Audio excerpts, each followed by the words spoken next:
The dust motes danced in the pale morning light, filtering through Independence Hall's windows, as Dr. Sarah Mitchell carefully brushed debris from what appeared to be ordinary wooden paneling.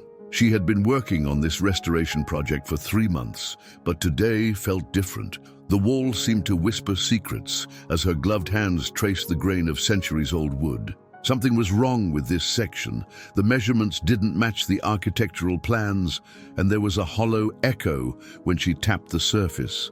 Sarah's heart raced as she discovered what felt like a hidden seam.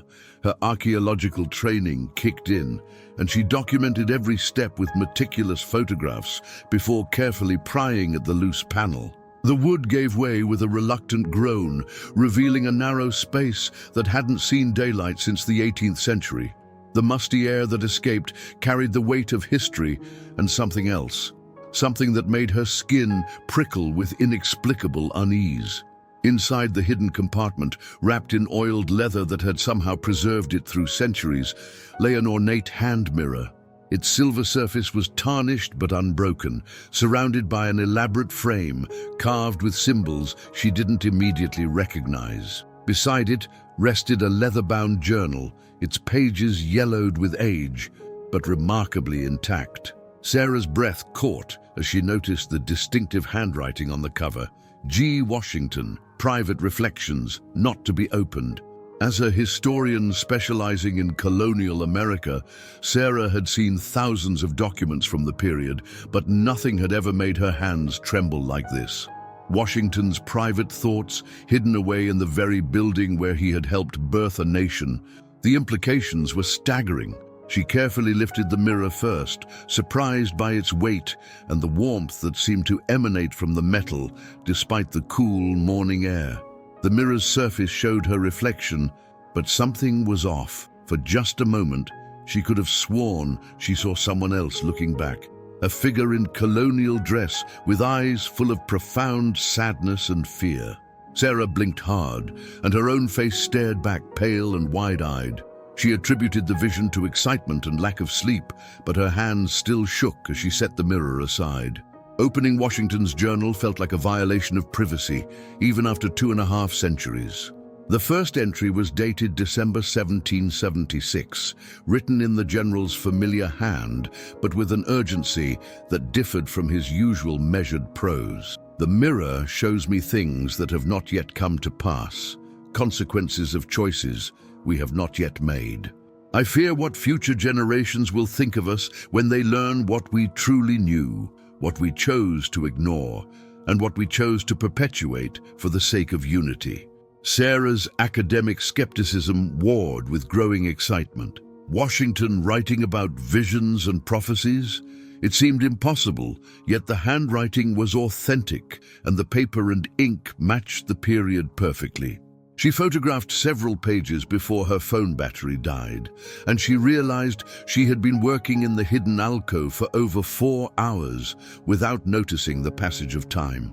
As she prepared to document her discovery properly, Sarah noticed that the mirror seemed to pulse with a faint light when shadows fell across its surface. She told herself it was just the way the morning sun played across the tarnished silver, but deep down she knew she had stumbled onto something that would change everything she thought she knew about America's founding fathers. The question that haunted her as she locked up the site that evening wasn't whether Washington's claims about the mirror were true, but whether she was brave enough to find out what reflections the founding fathers had feared so desperately that they had hidden them away from history itself. Sarah barely slept that night. Washington's journal lay open on her kitchen table, its pages seeming to glow under her desk lamp as she worked to decipher the colonial-era script. Her apartment, usually a sanctuary filled with historical books and artifacts, now felt charged with an energy that made her cat pace restlessly and refuse to enter the room where she worked. Every shadow seemed to move independently, and she found herself glancing at the mirror she had carefully wrapped and placed on her bookshelf. The journal entries grew increasingly disturbing as she read deeper. Washington described seeing visions of civil war, of brother fighting brother over the very principles they were establishing. He wrote about slavery, with a haunted tone that never appeared in his public correspondence. The mirror shows me chains that will not be broken for nearly a century, blood that will soak our nation's soil because we lack the courage to act now. We tell ourselves that unity requires compromise, but the reflection reveals the true cost of our cowardice. Professor James Crawford arrived at dawn, as Sarah had requested. Her mentor and colleague at the University of Pennsylvania had seen her through graduate school and shared her passion for uncovering historical truths, no matter how uncomfortable they might be. But as she showed him the mirror and journal, his usually enthusiastic demeanor grew increasingly reserved. His weathered hands shook as he examined the artifacts, and she noticed how he avoided looking directly into the mirror's surface. "Sarah, you need to be very careful with this discovery," James said, his voice carrying a weight she had never heard before. "There are some historical truths that institutions aren't ready to handle, some secrets that have been kept for good reasons." His words puzzled her. The James she knew had always encouraged her to push boundaries, to challenge accepted narratives. This cautious stranger wearing his face unsettled her more than the mysterious artifacts. Despite James's warnings, Sarah couldn't resist testing Washington's claims about the mirror. As twilight fell across Philadelphia, she unwrapped it carefully and positioned it on her desk, angling it to catch the dying light. At first, she saw only her own reflection, tired and strained from the sleepless night. Then, as the room grew darker, the mirror's surface began to shimmer like water disturbed by a stone. The reflection changed, and suddenly she was looking at Independence Hall as it had been in 1787. She could see men in colonial dress, arguing heatedly around a table, their voices carrying clearly despite the impossibility of sound traveling through a mirror. She recognized Washington immediately, his imposing figure unmistakable, even in the wavering reflection. But his face bore an expression of anguish she had never seen in any portrait or historical account. "We are planting seeds of division that will grow into trees of hatred," Washington's voice seemed to whisper directly into her mind. "The Southern delegates will never accept true equality, and we cannot build a nation without their support. So we choose to burden future generations with our failures, telling ourselves that time will heal what we dare not address today." Sarah watched in fascination and horror as the scene shifted to show other founders.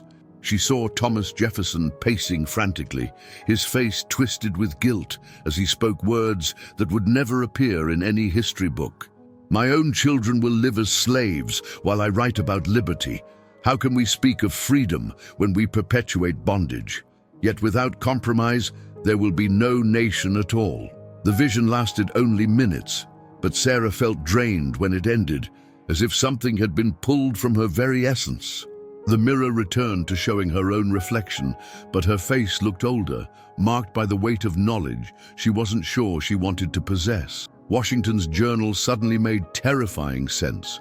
The founders hadn't just made difficult political compromises, they had knowingly built fundamental injustices into the very foundation of America, fully aware of the consequences. As she stared at her exhausted face in the now normal mirror, Sarah realized that she stood at her own crossroads. She could document this discovery through proper academic channels, potentially revolutionizing American historical understanding. Or she could heed James's warning and find a way to bury secrets that had been hidden for nearly 2.5 centuries. The mirror reflected her indecision back at her, but offered no guidance about which path would lead to wisdom and which to destruction. The next morning brought an unexpected visitor. Rebecca Washington, a prominent Philadelphia lawyer and direct descendant of the first president, stood at Sarah's door with an expression that mixed curiosity with deep concern. Word of the discovery had somehow reached her overnight, despite Sarah's attempts at secrecy. Rebecca's resemblance to her famous ancestor was striking, the same piercing eyes and determined jawline that had graced countless portraits and dollar bills. "Dr. Mitchell, I believe you found something that belongs to my family," Rebecca said without preamble.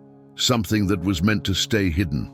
Her voice carried the authority of someone accustomed to being obeyed, but Sarah detected an underlying tremor of fear. As they sat in Sarah's living room, the wrapped mirror between them like an unexploded bomb, Rebecca revealed knowledge that chilled Sarah to the bone. "My family has guarded certain secrets for generations," Rebecca explained, her hands clasped tightly in her lap. "We've known about the mirror, about what George saw in it. Every generation we've had a keeper, someone who knows the truth about what really happened during the founding. The sacrifices that were made, the deals that were struck, the futures that were deliberately ignored." Her voice broke slightly. "I never wanted to be that keeper, but my grandfather made me promise before he died." Sarah unwrapped the mirror despite Rebecca's visible distress, and immediately both women felt the temperature in the room drop. The surface rippled without being touched, and Rebecca gasped as her ancestor's face appeared clearly in the reflection.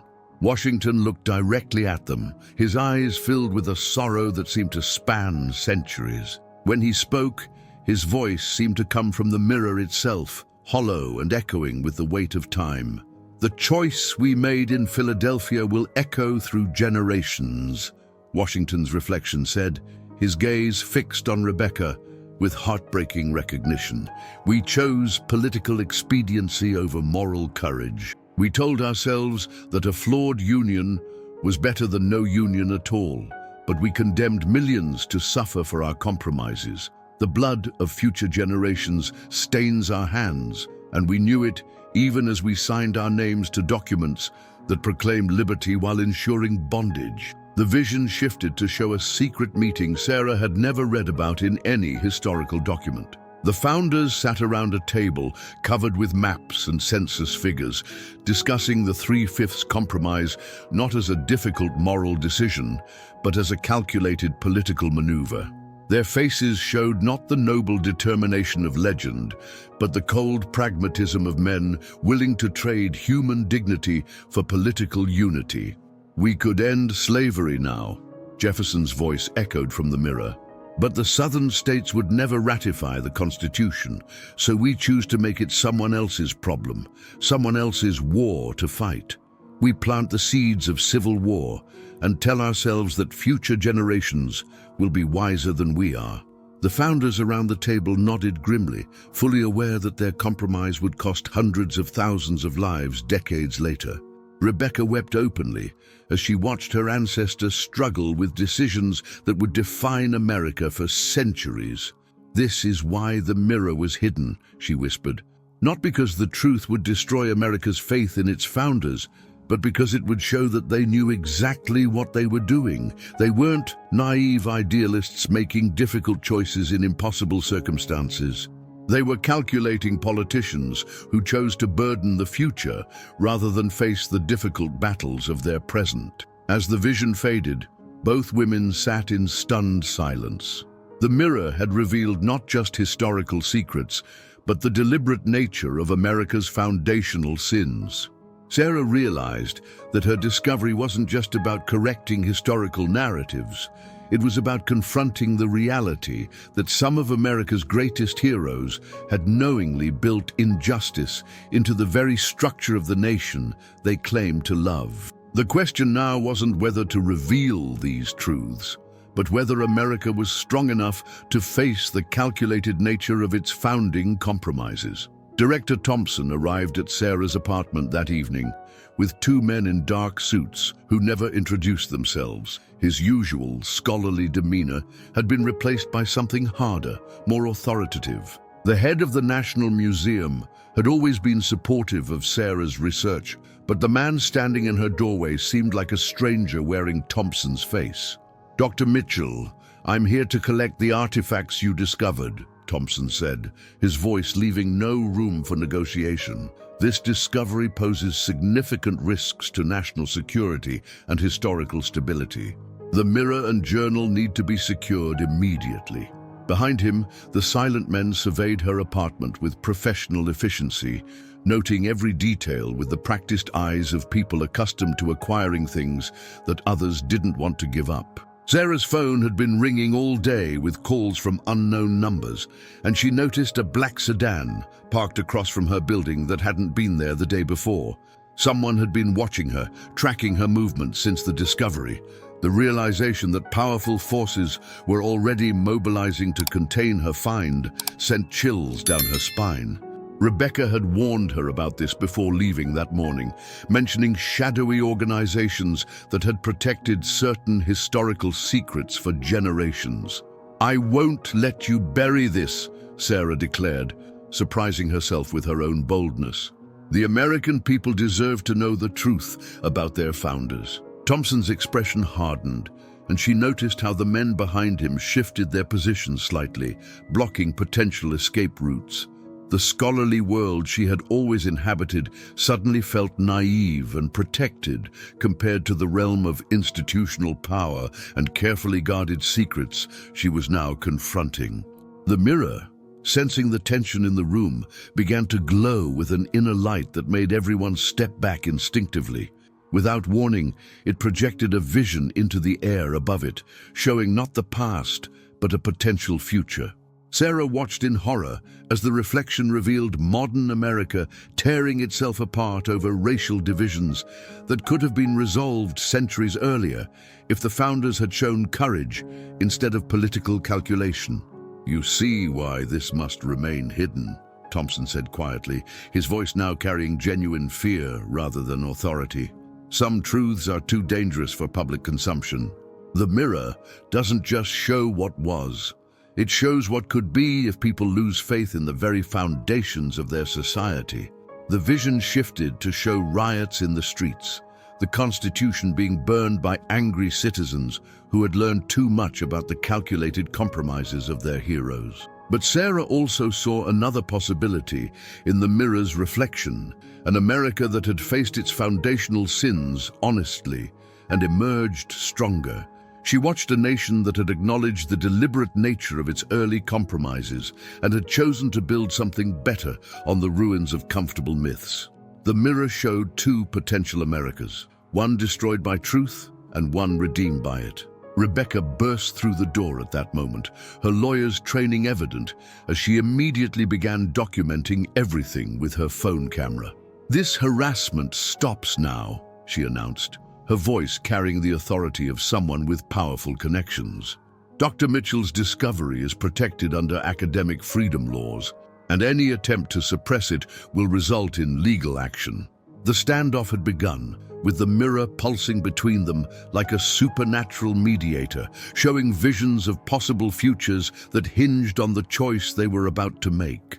The confrontation escalated when James Crawford appeared in the doorway behind Thompson's men, his face bearing an expression Sarah had never seen before. Her trusted mentor, the man who had guided her academic career, now stood with the forces trying to suppress her discovery.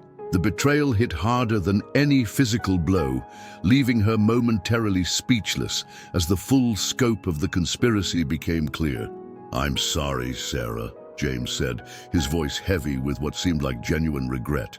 "I've been part of the Society of Constitutional Guardians for 30 years. We've protected these secrets since 1799, when Washington himself established our organization to ensure that certain truths would never surface." His revelation shattered Sarah's worldview, making her question every piece of guidance he had ever given her, every research direction he had suggested or discouraged. The mirror suddenly blazed with light, projecting a vision so vivid that everyone in the room gasped. They watched as Washington, on his deathbed, handed the mirror to a group of men sworn to secrecy. "Some knowledge is too dangerous for democracy to survive," the dying president whispered. "If people learn that we knowingly perpetuated injustice for political convenience, they will lose faith not just in us, but in the very possibility of principled governance." Rebecca stepped forward, her phone still recording everything. "But he was wrong," she declared, her voice strengthening with conviction. "My family has carried this burden for generations, and it's destroyed us. My grandfather died believing he was protecting America, but he was really protecting a lie. We've spent centuries enabling the same injustices the founders refused to address, all in the name of preserving their reputation. The mirror's surface rippled, showing them the consequences of both choices with terrifying clarity. In one vision, America continued its current path, perpetually struggling with racial divisions and systemic inequalities because its foundational compromises had never been honestly acknowledged. In the other, the nation faced a period of chaos and soul-searching, but emerged with institutions rebuilt on honest foundations rather than comfortable myths. Thompson's composure cracked as he watched the visions. "You don't understand the global implications," he pleaded. "American moral authority underpins international stability. If the world learns that our founders were calculating politicians rather than noble idealists, it could destabilize democratic movements worldwide." His fear was genuine, but Sarah realized it represented the same cowardice that had plagued American leadership for over 2 centuries. The real revelation came when the mirror showed them the present moment from Washington's perspective. The first president appeared in the reflection, older and wearier than in any historical portrait, watching their debate with eyes full of profound sadness. "I hoped future generations would be braver than we were," his voice echoed from the mirror. "But you faced the same choice we did, courage or comfort, truth or stability. We chose stability and burdened you with our cowardice. What will you choose?" As Washington's image faded, Sarah felt the weight of history settling on her shoulders. The decision was no longer about academic discovery or historical accuracy. It was about whether America was finally ready to confront the calculated nature of its founding sins and build something better on the foundation of honest truth rather than comfortable mythology. Sarah stood at the crossroads of history, the mirror pulsing with otherworldly energy, as everyone in the room waited for her decision. The weight of centuries pressed down on her shoulders as she realized that this moment would define not just her own legacy, but potentially the future of American democracy. The mirror showed her one final vision, herself, making the choice that would echo through generations, just as the founders' decisions had echoed through hers. "There's a third option," Sarah said suddenly, her voice cutting through the tension like a blade. The mirror's surface shimmered in response to her words, as if it had been waiting for this moment of clarity. "We don't have to choose between revealing everything or hiding everything. We can be wiser than the founders were." She approached the mirror, feeling its warmth radiating through the room as her plan crystallized. Rebecca understood immediately, her lawyer's mind grasping the elegant solution.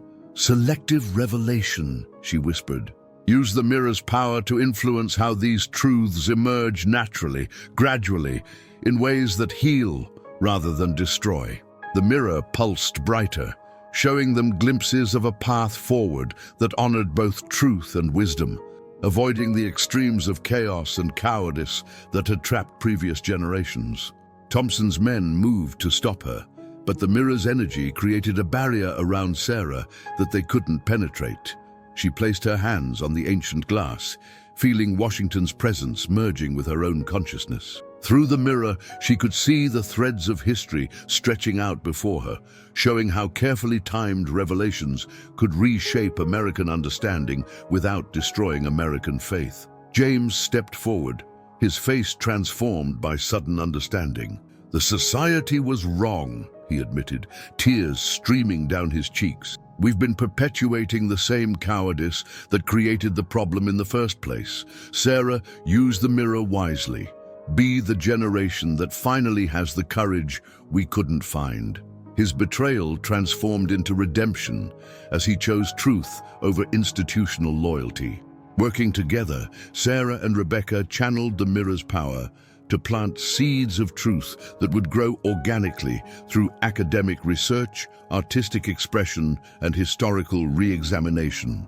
Instead of explosive revelations that would shatter American mythology, they wove authentic understanding into the fabric of national consciousness, allowing people to gradually confront their founders' calculated compromises without losing faith in democratic ideals.